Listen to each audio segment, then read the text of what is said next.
En qualité de principale, j'ai l'honneur de vous accueillir dans cette belle cour du collège Julienne Farinck pour un hommage à André Nicolas en présence de sa famille. C'est au sein de cet établissement scolaire qu'André Nicolas a enseigné. Il était aussi poète, amoureux de la langue française, et il s'est également distingué par des actes de courage au cours de la Seconde Guerre mondiale. Allons enfants de la patrie, le jour de gloire est arrivé. Contre nous de la tyrannie, l'étendard sanglant est levé. L'étendard sanglant est levé. Entendez-vous dans les campagnes mugir ces féroces soldats qui viennent jusque dans vos bras, égorger vos fils et vos compagnes. Aux armes, citoyens, formez vos bataillons. Marchons, marchons, qu'un sang impur abroie nos sillons.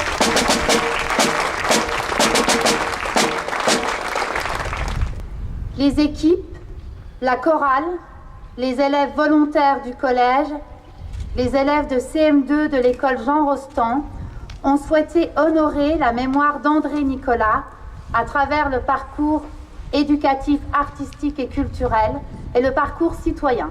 André Nicolas est né le 13 mars 1908 à Lunéville de Juliette Tenis et Ernest-Henri Nicolas, pâtissier. Il est ensuite nommé à Dombasle dans l'école des garçons du centre, actuel collège Julienne Farinck, pour l'année scolaire 1927-1928. André Nicolas est mobilisé au début de la Seconde Guerre mondiale. Durant les mois de la drôle de guerre, il est au poste au grand quartier général du général Gamelin. Arrêté par la Gestapo fin juin 1941, il se retrouve à la prison Charles III de Nancy. Il est ensuite déporté dans le camp de Royalieu à Compiègne, dans le département de l'Oise.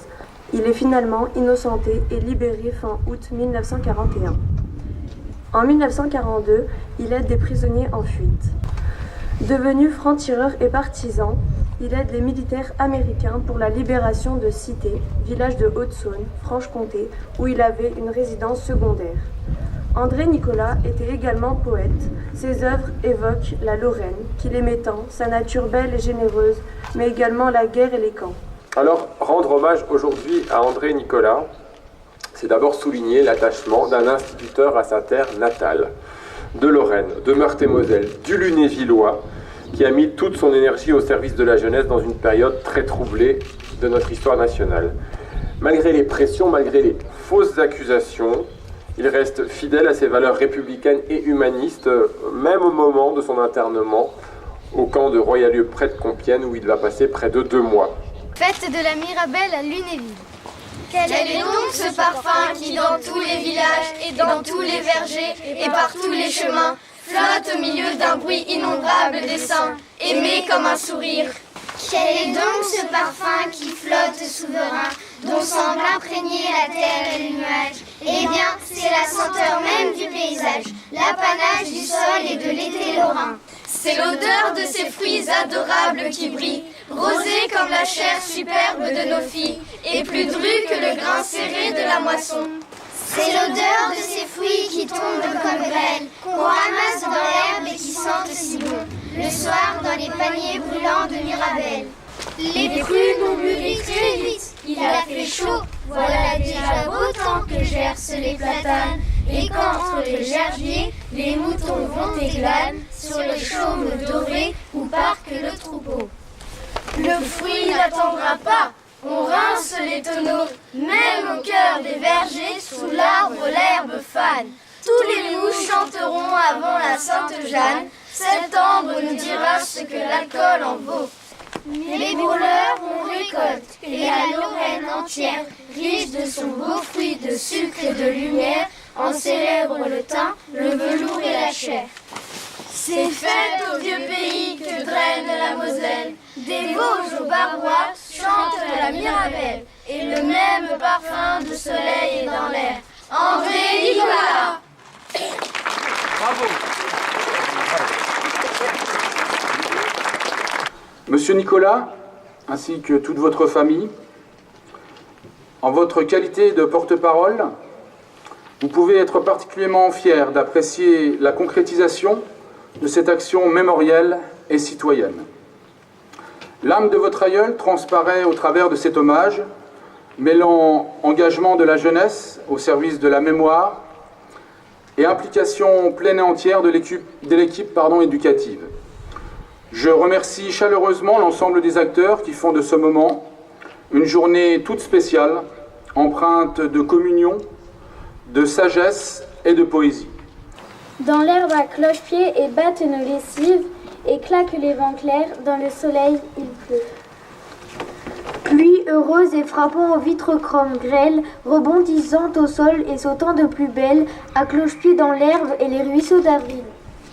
Il pleut, mais d'une pluie heureuse et qui ricoche, tout en rebond léger de croche sur un fil, et grêle comme un vol qui rayonnait de cloche.